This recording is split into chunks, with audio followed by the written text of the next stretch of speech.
Hello dear students, कैसे हो आप सब। Hope you are doing fine. My name is Bhavik Rana and welcome to today's video. Students, आज के वीडियो में हम 12th स्टैंडर्ड केमिस्ट्री में से चैप्टर नंबर 2 इलेक्ट्रोकेमिस्ट्री का प्रोडक्ट ऑफ इलेक्ट्रोलिसिस टॉपिक पढ़ने वाले हैं। स्टूडेंट्स, टेक्स्ट बुक में ये टॉपिक 2-3 एग्जाम्पल देके खत्म कर दिया है, पर एक्सरसाइज में और एग्जाम में इसमें अलग अलग एग्जाम्पल में से क्वेश्चन आ सकते हैं। तो ये वीडियो में हम ऐसे सारे एग्जाम्पल्स को कवर करने की कोशिश करेंगे। सो टॉपिक है प्रोडक्ट ऑफ इलेक्ट्रोलिसिस। अब स्टूडेंट्स, जब हम किसी इलेक्ट्रोलिटिक सॉल्यूशन में से करंट पास करते हैं तो depending on the type of electrode और आपका इलेक्ट्रोलाइट कैसा है, वो मोल्टन स्टेट में है कि एक्वियस सॉल्यूशन है, तो उस पे प्रोडक्ट जो है वो डिफर करता है। ठीक है, अगर आपका इलेक्ट्रोलाइट कोई एक पर्टिकुलर टाइप का इलेक्ट्रोलाइट है, पर अगर आप इलेक्ट्रोड बदल देते हो तो उसका प्रोडक्ट भी बदल जाएगा। और अगर मान लो आपका इलेक्ट्रोड सेम है और आप इलेक्ट्रोलाइट का स्टेट बदल रहे हो, मींस के या तो वो मोल्टन स्टेट में है या एक्वियस सॉल्यूशन के फॉर्म में है, राइट, तो भी उसका प्रोडक्ट बदल जाएगा। तो आज की वीडियो में ऐसे सारे कंडीशंस जो है वो हम देखने वाले हैं। तो यहाँ पे हम सबसे पहला जो कंडीशन है वो देख लेते हैं, जो सबसे इजी है, product of electrolysis by using active electrode.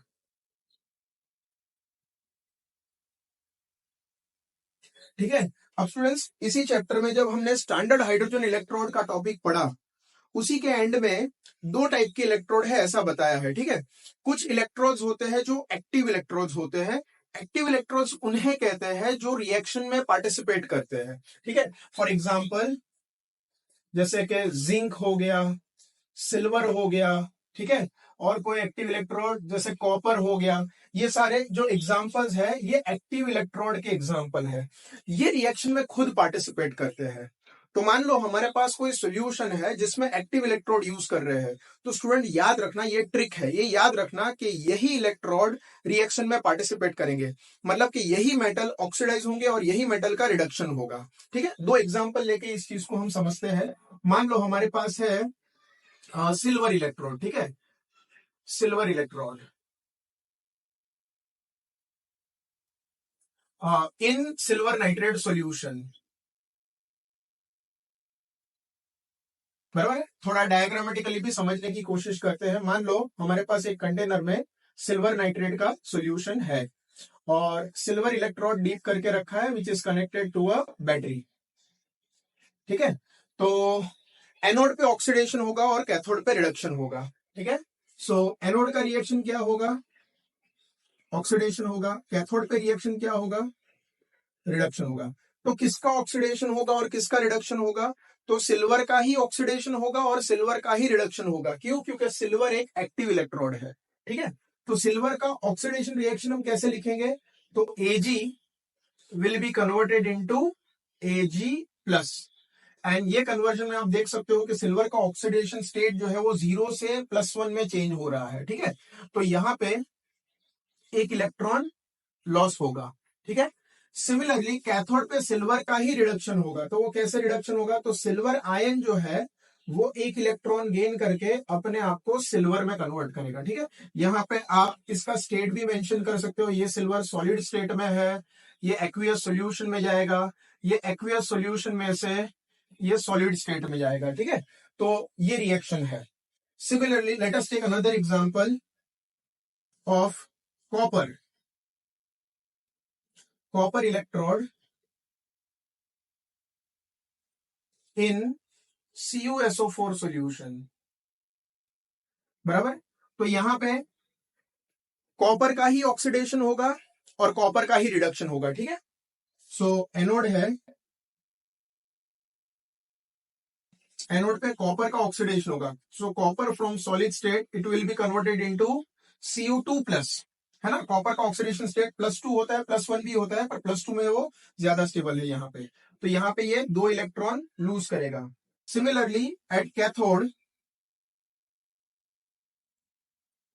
Cu2 plus will gain 2 electron and it will be converted into Cu।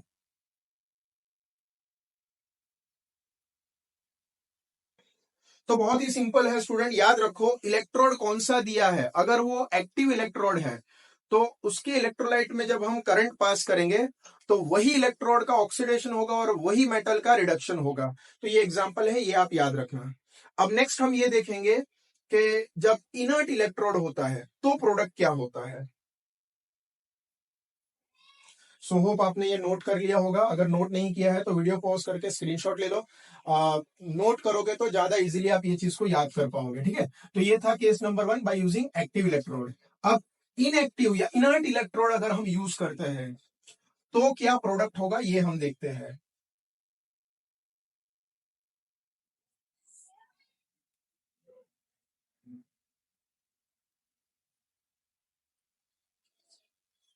So case 2 by using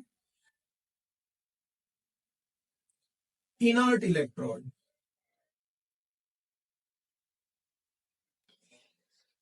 inert electrode किसे कहेंगे, वो इलेक्ट्रोड्स जो रिएक्शन में पार्टिसिपेट नहीं करते हैं, जैसे गोल्ड का इलेक्ट्रोड, जैसे प्लेटिनम का इलेक्ट्रोड। ठीक है, ये रिएक्शन में पार्टिसिपेट नहीं करते हैं, बस ये सिर्फ इलेक्ट्रिसिटी कंडक्ट करने के लिए यूज होता है।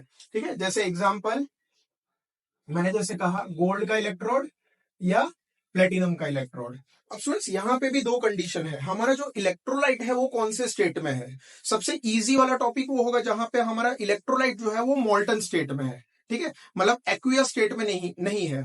तो टेक्स्ट बुक में एग्जांपल दे रखा है सोडियम क्लोराइड का। ठीक है, तो इलेक्ट्रोलिसिस ऑफ मोल्टन इलेक्ट्रोलाइट, ये टॉपिक भी इजी है। मान लो हमारा इलेक्ट्रोलाइट जो है वो है NaCl, मोल्टन NaCl। एक एग्जांपल ले लेते हैं, मोल्टन, मोल्टन कहो या फ्यूज कहो, बात एक ही है। ठीक है, NaCl, फ्यूज्ड NaCl या मोल्टन NaCl। अब स्टूडेंट्स यहाँ पे हमारे पास जो आयंस है सॉल्यूशन में, ठीक है, एक कंटेनर है जिसमें हमने मोल्टन इलेक्ट्रोलाइट ले लिया है। जो एग्जांपल हमने लिया है वो है NaCl का। तो हमारे पास कैटायन जो है वो है Na+ और एनायन जो है वो है Cl-। ठीक है, और यहाँ पे अगर हम इलेक्ट्रोड रख देते हैं तो क्या होगा स्टूडेंट, कैटायन जो है वो कैथोड की तरफ मूव करेगा और उसका रिडक्शन होगा। एनाइन जो है वो एनोड की तरफ मूव करेगा और उसका ऑक्सीडेशन होगा। याद रखो स्टूडेंट, एनोड पे ऑक्सीडेशन होता है, कैथोड पे रिडक्शन होता है। चाहे वो इलेक्ट्रोकेमिकल सेल हो या इलेक्ट्रोलिटिक सेल, एनोड पे हमेशा ऑक्सीडेशन होगा, कैथोड पे हमेशा रिडक्शन होगा, ये आपको याद रखना है। तो यहाँ पे एनोड पे क्या रिएक्शन होगा और किसका रिएक्शन होगा, और कैथोड पे क्या रिएक्शन होगा और किसका रिएक्शन होगा, ये समझना बहुत इंपॉर्टेंट है। तो एनोड पे होगा ऑक्सीडेशन, किसका ऑक्सीडेशन, तो स्टूडेंट याद रखो एनोड पे जाएगा एनायन। तो एनायन कौन है, Cl-। और कैथोड पे जाएगा कैटायन, कैटायन कौन है, Na+। एनोड पे होगा ऑक्सीडेशन, ऑक्सीडेशन मतलब लॉस ऑफ इलेक्ट्रॉन। ठीक है, तो क्लोरीन जो है वो इलेक्ट्रॉन लूज करके, इसका ऑक्सीडेशन स्टेट देखो स्टूडेंट, यहाँ पे इसका ऑक्सीडेशन स्टेट -1 है। तो एनोड पे ऑक्सीडेशन होगा और ऑक्सीडेशन में नंबर ऑफ इलेक्ट्रॉन लूज होता है और ऑक्सीडेशन नंबर इंक्रीज होता है। ठीक है, तो ये -1 से 0 पे जाएगा, 0 Cl2 में होता है। ठीक है, तो Cl2 में क्लोरीन का ऑक्सीडेशन नंबर हो गया 0। ठीक है, क्लोरीन गैसियस स्टेट में होगा, ये एक्वियस स्टेट में होगा, इसने एक इलेक्ट्रॉन लूज किया। ठीक है, तो -1 से 0। अब अगर हम बैलेंस करेंगे तो यहाँ पे 2 क्लोरीन है, तो यहाँ पे 2 क्लोरीन रखेंगे। एक क्लोरीन एक इलेक्ट्रॉन लूज करता है तो 2 क्लोरीन 2 इलेक्ट्रॉन लूज करेंगे। ठीक है, तो एनोड पे ये वाला रिएक्शन होगा, क्लोरीन का ऑक्सीडेशन होगा फ्रॉम Cl- टू Cl2। तो chlorine gas will be liberated at anode, ये प्रोडक्ट होगा। ठीक है, एग्जाम में पूछा जाएगा what is the product obtain at cathode और एनोड। इंडिविजुअली पूछ सकते हैं, सेपरेटली पूछ सकते हैं या कंबाइन भी पूछ सकते हैं। ठीक है, एमसीक्यू में पूछ सकते हैं, सब्जेक्टिव में पूछ सकते हैं। अब कैथोड पे होगा रिडक्शन, सोडियम आयन का रिडक्शन होगा। रिडक्शन मतलब गेन ऑफ इलेक्ट्रॉन। ठीक है, तो सोडियम आयन Na+ जब इलेक्ट्रॉन गेन करेगा तो ये बन जाएगा Na सॉलिड स्टेट में, ये एक्वियस स्टेट में है। कोई भी इलेक्ट्रोलिसिस प्रोसेस में नंबर ऑफ इलेक्ट्रॉन गेन और लॉस शुड बी सेम। तो यहाँ पे अगर 2 इलेक्ट्रॉन लूज हो रहे हैं तो 2 इलेक्ट्रॉन गेन करना पड़ेगा। तो बैलेंसिंग के लिए यहाँ पे 2Na+ + 2 इलेक्ट्रॉन गिव्स 2Na। ठीक है, ये टेक्स्ट बुक में एग्जांपल दे रखा है। Now let us take another example of fused या मोल्टन CaCl2। ठीक है, तो यहाँ पे कैटायन कौन सा है, कैल्शियम, एनायन कौन सा है, क्लोरीन, बराबर है। तो एनोड पे ऑक्सीडेशन होगा, एनोड पे कौन जाएगा, एनायन, एनायन कौन है, सीएल, सीएल माइनस, ठीक है। तो सीएल माइनस जो है ये इसी की तरह इसका ऑक्सीडेशन होगा Cl2 में और वो 2 इलेक्ट्रॉन लूज करेगा, ठीक है। Cl2 एक गैस होता है, तो 2 क्लोराइड आयन Cl2 में कन्वर्ट होगा 2 इलेक्ट्रॉन लूज करके। कैथोड पे रिडक्शन होगा, किसका रिडक्शन होगा, तो कैटायन का रिडक्शन होगा। यहां पे कैटायन क्या है स्टूडेंट, Ca2+, ठीक है। Ca2+ जो है वो 2 इलेक्ट्रॉन गेन करके अपने आप को कैल्शियम में कन्वर्ट करेगा, ठीक है, मेटालिक कैल्शियम में कन्वर्ट करेगा। तो ये है electrolysis product of fused CaCl2। Text book में ये एग्जांपल नहीं दिया है, ये वाला दिया है, ठीक है। तो आप कोई भी इलेक्ट्रोलाइट ले लो, उसके मोल्टन स्टेट में या फ्यूज स्टेट में उसके जो कैटायंस है, जो एनायंस है, वही प्रोडक्ट मतलब उसी का ऑक्सीडेशन और रिडक्शन होगा। फॉर एग्जाम्पल अगर मान लो हम ले लेते हैं फ्यूज्ड AlCl3, तो एल्यूमिनियम मेटल ऑक्टेन होगा और क्लोरीन गैस लिबरेट होगा एट एनोड। कैथोड पे Al3+ का रिडक्शन होके Al बनाएगा और एनोड पे Cl- जो है उसका ऑक्सीडेशन होके Cl2 गैस बनेगा। अब स्टूडेंट ये नोट कर लो, ये नोट कर लो, ठीक है। कोई भी एग्जांपल है, जो मेटल है उसी का रिडक्शन करना है और जो एनायन है उसी का ऑक्सीडेशन करना है। अब सबसे कंफ्यूजिंग टॉपिक जो है वो देख लेते हैं जब इसका एक्वियस सॉल्यूशन होता है तब।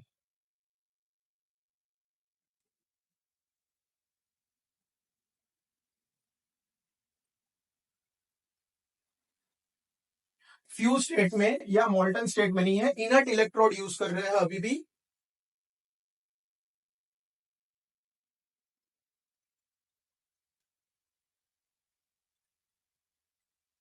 ठीक है, तो स्टूडेंट मैं एक ट्रिक बता देता हूं जो ऑलमोस्ट हर केस में यूज हो जाएगा, ऑलमोस्ट हर केस में।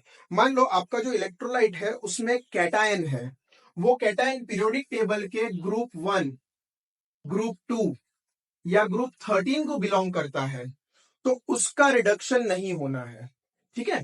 ये रिडक्शन हम नहीं करेंगे, वो केस में हाइड्रोजन का रिडक्शन करेंगे। ये ऐसा क्यों होता है, देखो स्टूडेंट, एक्वियस स्टेट में हमारे पास जो आपका इलेक्ट्रोलाइट है वो वाटर में डिसॉल्व हुआ है, ठीक है। एग्जांपल हम ले लेते हैं NaCl का, एक्वियस NaCl का एग्जांपल लेते हैं। तो यहां पे स्टूडेंट कैटायन कौन कौन से है, सॉल्यूशन में जो कैटायन प्रेजेंट है वो है Na+, और साथ में वाटर में से मिलेगा H+, स्टूडेंट, वाटर में से हमें मिलेगा H+, ठीक है, ये याद रखना। और एनायन जो है वो है NaCl में से Cl- मिलेगा और वाटर में से OH- मिलेगा। तो हमारे पास 2 कैटायन है और 2 एनायन है, ठीक है। तो यहां पे किसका रिडक्शन होगा और किसका ऑक्सीडेशन होगा, तो स्टूडेंट्स याद रखो कि अगर आपका कैटायन ग्रुप 1, 2 और 3 में से है, 13 में से है, तो उसका हमें रिडक्शन नहीं करना है। फॉर एग्जांपल NaCl में Na जो है वो कौन से ग्रुप में होता है, वो ग्रुप 1 में होता है, राइट। तो जब उसका एक्वियस सॉल्यूशन लेंगे तो Na का रिडक्शन नहीं होगा, H+ का रिडक्शन करेंगे, ये याद रखना है आपको, ठीक है। ये ट्रिक है, टेक्स्ट बुक में ये सब नहीं दिया है पर ये ट्रिक है, याद रखना है, जो मोस्ट ऑफ द केसेस में काम करेगा, ठीक है। फिर मान लो एक्वियस CaCl2 ले लेते हैं, एक्वियस CaCl2, तो कैल्शियम कौन से ग्रुप में है, ग्रुप 2 में है, राइट।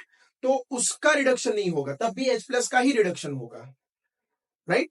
फिर मान लो हम ले लेते हैं सिल्वर नाइट्रेट सॉल्यूशन का, हम इलेक्ट्रोलिसिस कर रहे हैं, तो सिल्वर ग्रुप 1, 2 और 13 में नहीं है, तो वो केस में हाइड्रोजन का रिडक्शन नहीं होगा, सिल्वर का रिडक्शन होके सिल्वर मेटल में वो कन्वर्ट करेगा। इज दैट क्लियर स्टूडेंट, ये ट्रिक है, याद रखो। ग्रुप 1, 2 और 13 के एलिमेंट होते हैं तो उसका रिडक्शन नहीं होगा, वो केस में हाइड्रोजन का रिडक्शन होगा। और अगर आपका मेटल ग्रुप 1, 2 और 13 में नहीं है, फॉर एग्जाम्पल सिल्वर या कॉपर, एक्वियस कॉपर सल्फेट ले लो, कॉपर जो है वो ग्रुप 2, ग्रुप 1, ग्रुप 13 में नहीं है, राइट। तो कॉपर का रिडक्शन होगा और वो कैसे कन्वर्ट होगा, Cu2+ जो है वो 2 इलेक्ट्रॉन गेन करके Cu में कन्वर्ट करेगा। Similarly silver, silver electron gain करके Ag में कन्वर्ट करेगा। ये ट्रिक है, क्लियर है स्टूडेंट, ओके। एनायंस की अगर हम बात करें, ऑक्सीडेशन की बात करें, तो स्टूडेंट याद रखो ये ट्रिक है। अगर मान लो एनायन आपका क्लोरीन है, ब्रोमीन है, या आयोडीन है, तो स्टूडेंट इनका ऑक्सीडेशन होगा, OH का नहीं होगा, क्लोरीन ब्रोमीन और आयोडीन का ऑक्सीडेशन होगा। पर अगर मान लो आपका एनायन कुछ और है, जैसे NO3 माइनस आयन है, ठीक है, या फ्लोराइड आयन है, या सल्फेट आयन है, तो स्टूडेंट्स याद रखना हमें OH का, OH is a part of water, तो वाटर का ऑक्सीडेशन करना है, या हम ऐसा बोलेंगे कि OH माइनस का ऑक्सीडेशन करना है। ये ट्रिक है, याद रखना। ठीक है स्टूडेंट, एक एग्जांपल ले लेते हैं, एक्वियस सॉल्यूशन ऑफ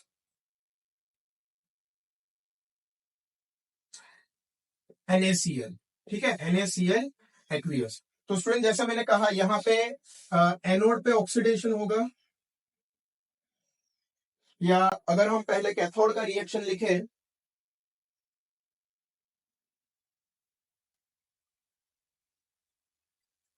कैथोड पे कैटाइन जाएंगे Na+ और H+। ठीक है, तो किसका ऑक्सीडेशन हो सकता है, पहले पहले हम दोनों का ऑक्सीडेशन रिएक्शन लिखेंगे।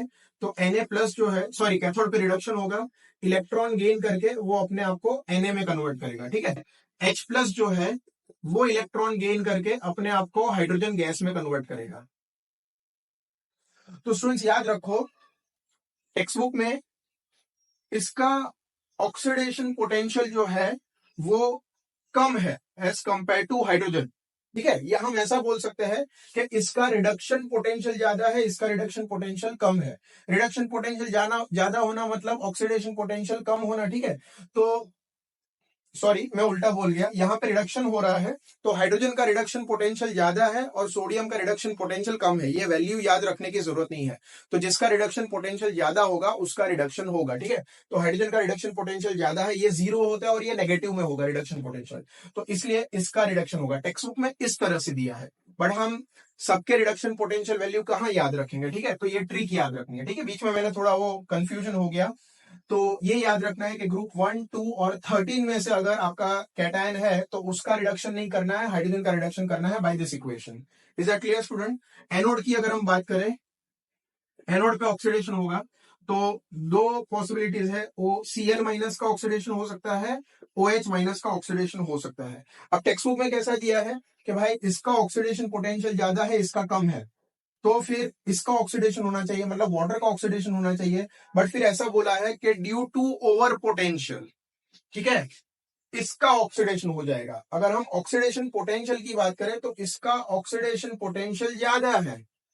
ठीक है, तो इसका ऑक्सीडेशन होना चाहिए था, but due to over potential इसका ऑक्सीडेशन हो रहा है। अब ये ट्रिक में आपको ऑक्सीडेशन पोटेंशियल और वो सब चीजें याद रखने की जरूरत नहीं है। ठीक है, आपको ओवर पोटेंशियल वाला कॉन्सेप्ट याद रखने की जरूरत नहीं है। मोस्ट ऑफ द केस में अगर ये एनायन है तो इसी का ऑक्सीडेशन होगा। तो आप देख सकते हो क्लोरीन है तो क्लोरीन का ही ऑक्सीडेशन होगा and it will be converted into chlorine gas plus electron will be lost. और अगर बैलेंस करें तो दो क्लोरीन आयन जो है वो दो इलेक्ट्रॉन लॉस करके क्लोरीन गैस में कन्वर्ट करेंगे। Is that clear student? Okay, यहाँ पे ना साथ में एक सल्फ्यूरिक एसिड का एग्जांपल दिया हुआ है, वो भी याद रखो स्टूडेंट। तो ये जरा नोट कर लो, ये ट्रिक खास है, ये नोट कर लो। एनायन के लिए ये ट्रिक, अगर ये होगा तो ये रिड्यूस होगा, सॉरी ऑक्सीडाइज होगा, और अगर कैटायन इन ग्रुप में से है तो हम इसका रिडक्शन नहीं करेंगे, हम हाइड्रोजन का रिडक्शन करेंगे। और अगर आपका कैटायन इन ग्रुप में से नहीं है तो फिर उसका रिडक्शन होगा। तो ये जरा नोट कर लो, नोट कर लिया स्टूडेंट? ओके, अब टेक्स्ट बुक में सल्फ्यूरिक एसिड का एग्जांपल दिया हुआ है। सल्फ्यूरिक एसिड, तो सल्फ्यूरिक एसिड के दो टाइप है, concentrated sulphuric acid and dilute sulphuric acid. ठीक है, अब देखो कॉन्सेंट्रेटेड अगर है, मान लो प्योर सल्फ्यूरिक एसिड है, प्योर सल्फ्यूरिक एसिड, तो उसमें कैटायन क्या है H+ एंड एनायन क्या है SO4 2-। ठीक है, डाइल्यूट सल्फ्यूरिक एसिड की बात करें तो देखो उसमें वाटर भी है और H2SO4 भी है, तो वाटर में से भी H+ मिलेगा और H2SO4 में से भी H+ मिलेगा। तो कैटायन यहाँ पे डाइल्यूट है या कॉन्सेंट्रेटेड है? ठीक है, उसमें कैटायन H+ ही है, बराबर है। और एनायंस की अगर हम बात करें तो यहाँ पे एनायंस वाटर में से OH- मिलेगा और सल्फेट मतलब H2SO4 में से SO4 2- मिलेगा। तो चाहे कॉन्सेंट्रेटेड हो या डाइल्यूट हो, यहाँ पे कैथोड पे एक ही टाइप का रिएक्शन होगा,